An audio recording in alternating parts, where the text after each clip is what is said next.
Cet été, avec l'équipe du magazine Vulcan et avec Anthony Perrier, nous sommes partis quelques jours sur le circuit du Nürburgring.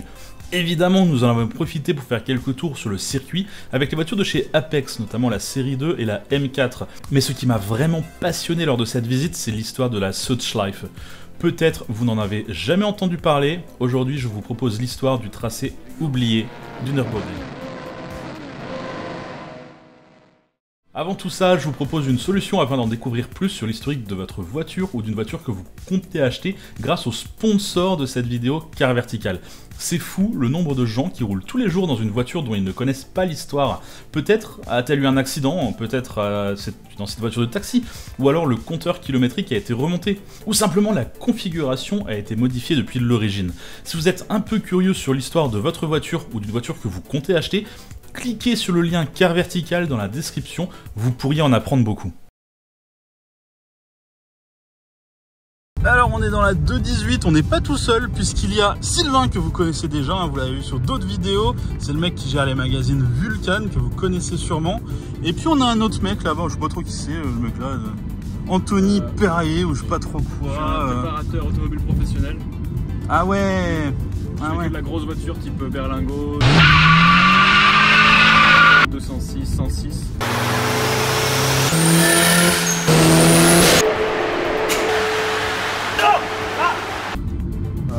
Des projets qui rigolent pas quoi. D'accord. J'ai une chaîne YouTube. Récemment de la Porsche aussi un petit peu je crois. Oui. D'accord, ouais, donc la voiture bien plus modeste quoi. Tu es enfin quelqu'un de respectable quoi. C'est un sac. C'est ça. Bon, on va voir ce que ça donne sur circuit du coup, cette petite 218, 3 cylindres, légère reproc, 200 chevaux je crois. Exact, oui 200 chevaux. C'est la voiture d'entrée de jeu quoi. Super. Donc on peut commencer par ça et puis après on va aller monter en gamme petit à petit sur des voitures et on a surtout ça. Ah, le pass Unlimited. Ça c'est un pass Unlimited qui nous permet de faire tous les tours qu'on veut. Trop bien. Donc on va en faire environ 125. Exactement. Jusqu'à ce que mort s'en suive. Exactement. Pour le premier tour, nous avons laissé Sylvain nous montrer ce qu'il était capable de faire. Sylvain est très bon pilote, donc ça nous a permis un petit peu de découvrir quelles sont les bonnes trajectoires avec cette 218. Ça nous a permis également d'apprécier en tant que passager les 20,8 km du circuit de la Nordschleife, donc en français la boucle nord du Nürburgring. L'existence d'une Nordschleife implique l'existence d'une Südschleife. Et c'est tout l'intérêt de cette vidéo. Nous allons découvrir ce que c'est la boucle sud du Nürburgring. T'es prêt Laurent? Allez, let's go. Petit tour en 2.18 de Apex. 2 minutes 18, c'est super rapide. Hein. Ça risque d'être intéressant. Ça risque d'être très intéressant. Ça risque d'être intéressant. Bon, alors je compte sur toi pour me coacher. Parce que toi, tu connais, tu as les points de freinage, tu sais où on peut y aller, on peut les endroits où c'est dangereux, etc. Méfie-toi, on se fait toujours dépasser par la gauche sur le ring. Donc si tu vois une voiture dans ton rétro, surtout tu te cales sur la droite et le mec va te passer sur la gauche. J'ai adoré ce petit tour du Nürb, même si la 218, ça a beaucoup plus de châssis que de moteur, du coup on se traîne totalement, mais au moins, ça permet de pas se faire peur et pour débuter, c'est vraiment parfait. Évidemment, je ne vais pas vous diffuser les pratiquement 10 minutes du tour. À la place, je vais plutôt vous raconter l'histoire du Nürburgring, parce que c'est typiquement un endroit que tout le monde connaît sans vraiment connaître. C'est pourtant un circuit qui a énormément d'histoire, puisqu'il a été construit en 1925 pour une ouverture en 1927. Il se situe sur la commune de Nürburg, d'où le nom du circuit, Nürburgring, l'anneau de Nürburg. Le circuit d'origine comporte deux boucles qui peuvent être utilisées indépendamment. La Nordschleife, qu'on connaît tous aujourd'hui, c'est le circuit de 20,8 km sur lequel je tourne avec la 218 aujourd'hui, mais il y avait aussi la Südschleife, une boucle de 7,7 km située, comme son nom l'indique, au sud. À l'époque, on tournait sur ce qu'on appelait le Gesamtstrecke, ou en français le circuit complet, c'est-à-dire la boucle nord et la boucle sud, ce qui donnait un circuit total de plus de 28 km. C'est d'ailleurs sur cette boucle complète que s'est déroulées les premières courses. Vous vous demandez peut-être à partir de quel moment le circuit a été ouvert au public comme simple route à péage. Alors oui, peut-être que vous ne le savez pas, et pourtant je trouve que c'est assez important de le savoir, techniquement le circuit n'est un circuit que lorsqu'une course a lieu dessus. Si vous y allez en tant que particulier et que vous achetez votre tour pour les Touristenfahrten, alors vous roulez techniquement sur une route ouverte, publique, à péage, en sens unique et à vitesse non limitée. Du coup, techniquement, vous n'êtes même pas obligé de prendre une assurance circuit pour rouler dessus. Bien que je vous le conseillerais quand même, car parfois le ring est explicitement exclu de certains contrats d'assurance. Bref, si vous vous demandez à partir de quel moment le circuit est ouvert au public entre les courses officielles, eh bien en réalité c'est tout de suite à l'ouverture. Dès 1927, le circuit est utilisable comme une route publique à péage. Et évidemment, à l'époque, vous pouviez rouler sur la totalité des 28 km de pistes disponibles. Imaginez juste 2 minutes l'ambiance qu'il devait y avoir dans les années 30 par là-bas. Malheureusement, pendant la Seconde Guerre mondiale, le circuit est utilisé comme base. Et donc il est très endommagé par les passages de chars d'assaut. Il restera donc fermé jusqu'en 1947, où il subit une première réfection totale. Dans les années 50 et 60, la F1 devient ultra populaire et le Nürburgring devient un lieu important de la course automobile, presque un lieu de pèlerinage, puisque c'est sur ce circuit que se déroule le championnat en Allemagne. Bon, malheureusement, le circuit devient trop dangereux pour la Formule 1, les voitures vont trop vite, le circuit est trop ancien, et le point de non-retour, c'est le fameux accident de Niki Lauda en 1976. Toute l'histoire est décrite dans le film Rush, si ça vous intéresse, je vais pas vous refaire toute l'histoire. La difficulté du terrain rend très compliquée la modernisation du circuit d'origine. Il est donc décidé au début des années 80 de créer le circuit GP qu'on connaît tous aujourd'hui. La création de ce circuit GP était incompatible avec l'existence de la boucle sud. Donc la Nordschleife est donc bien conservée, mais la Südschleife se voit sacrifiée. La dernière course à avoir eu lieu sur cette boucle est une course de Formule 3 en 1971. Le circuit est resté ouvert pour les Touristenfahrten jusqu'en 1975. Mais qu'est-il advenu de la boucle sud au final? A-t-elle entièrement été détruite? Il n'en reste rien. Voyons voir déjà où elle se trouvait. Voici une carte Google Maps de la région. Vous arrivez à trouver où se trouve la Nordschleife déjà? Alors en fait elle est ici. Et au-dessous on peut voir qu'on a le circuit GP. Et donc ici, tout en bas, c'est la fameuse boucle sud. Comme on peut le voir, le tracé existe encore bel et bien, mais c'est pas très intéressant parce que ça a été transformé comme une simple route départementale allemande. Du coup, c'est marrant de se dire qu'on roule sur le circuit, mais dans les faits, il reste rien d'original. Mais ici, regardez, c'est un petit peu étrange, on dirait qu'une zone industrielle a été construite par-dessus le circuit. Et en effet, c'est exactement ce qui s'est passé, donc ici encore, il ne reste rien du circuit. Bon, on peut tout de même remarquer que la rue qui a été faite sur le tracé du circuit s'appelle la Südschleife, et ça, c'est un beau petit clin d'œil, je trouve. Ensuite, on dirait que notre fameuse départementale se détache un peu du tracé originel de la Südschleife. Et en effet, quand on regarde bien ici sous les arbres, on dirait une route, hein. On dirait bien. Ouais, on dirait qu'il en reste un bout, une sorte de morceau d'histoire que les pelleteuses auraient oublié. En effet, il reste un peu plus d'1 kilomètre du tracé d'origine sur les 7 km que comptait la Südschleife. Du coup, après mon tour en 2.18, j'avais qu'une envie, c'était d'aller visiter ce lieu d'histoire.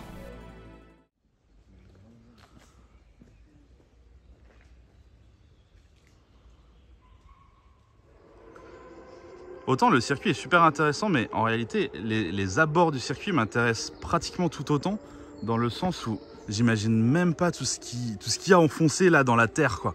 Tu sais, tous les spectateurs qui ont dû se poser là, qui ont dû abandonner des trucs, les bagnoles qui ont dû se cracher au fur et à mesure du temps, et je trouve ça ouf en fait de se dire. Il y a une partie d'histoire là, je pense qu'on se rend même pas compte. C'est incroyable.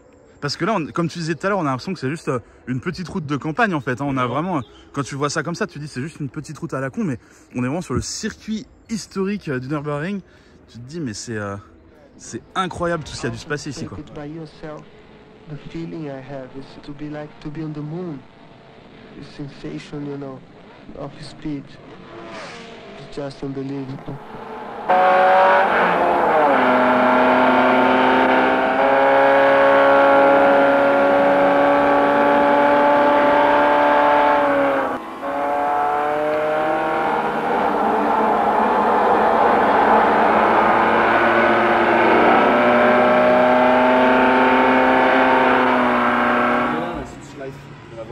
Ah oui, trop bien. Donc il partait dans ce sens-là. Ouais.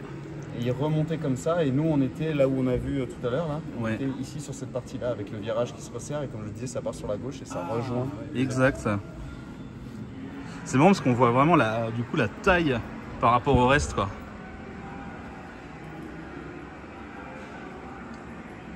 Par contre, ils nous font une carte un peu en relief, mais Ah si, on voit un peu le, je me disais. on voit un peu le relief quand même, ouais. Bon Laurent, Ouais, comment ça se passe? écoute, c'est un peu stressant. En fait, c'est plus stressant que dans la 218, dans le sens où là, tu sais, t'as les harnais, t'as la roll cage, les freins qui cuinent. Tu sais, on sent qu'on est beaucoup plus dans une voiture préparée course, quoi. Et donc ouais, c'est un petit peu plus stressant. Mais comme je te le disais, je compte vraiment pas envoyer fort parce que techniquement, là, c'est vraiment mon deuxième tour sur le Nürburgring. Ouais. Je pense que cette voiture est déjà trop puissante pour mon niveau. Donc c'est juste pour se faire le kiff de dire voilà, on a roulé en M4 sur le Nürburgring, mais je pense pas que ce soit la voiture idéale pour mon niveau, clairement. Effectivement, moi les conseils que je peux te donner, c'est aller très progressivement avec les commandes, Tout à fait. volant, l'accélérateur en particulier. Les freins, ils sont tellement bons que même si tu attaques la pédale progressivement, tu as vu, il y a tellement de mordants que le truc il va freiner quand même de l'espace. Et après, vraiment regarder loin, regarder les rétros. Et puis moi je te dirais sur les endroits sur lesquels on peut avancer fort. Tout à fait. Pour moi, le plus important, effectivement, c'est sur les grandes courbes, parce qu'il y a beaucoup de grandes courbes, et notamment des grandes courbes en aveugle. C'est toujours de garder un peu de gaz pour asseoir la voiture sur le train arrière et qu'elle soit vraiment très stable sur ces phases-là qui peuvent être un peu dangereuses. Mais après, sinon, sur le reste, l'important, c'est vraiment de se faire plaisir sans rouler au-dessus de ses pompes. Je pense qu'on va se faire plaisir. Ça va bien se passer. En fait, je pense que je vais pas rouler plus fort qu'avec la 218.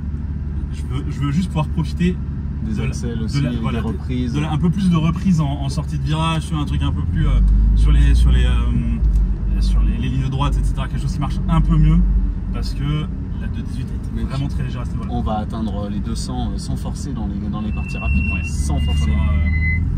Faudra rester calme dans les virages.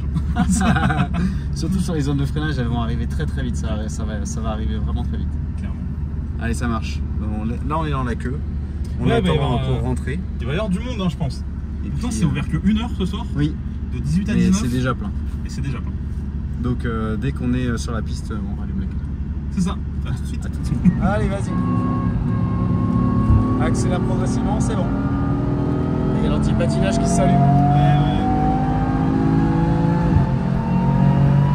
Forcément, après cette visite sur la boucle sud historique, prendre le volant de cette M4 a une autre saveur.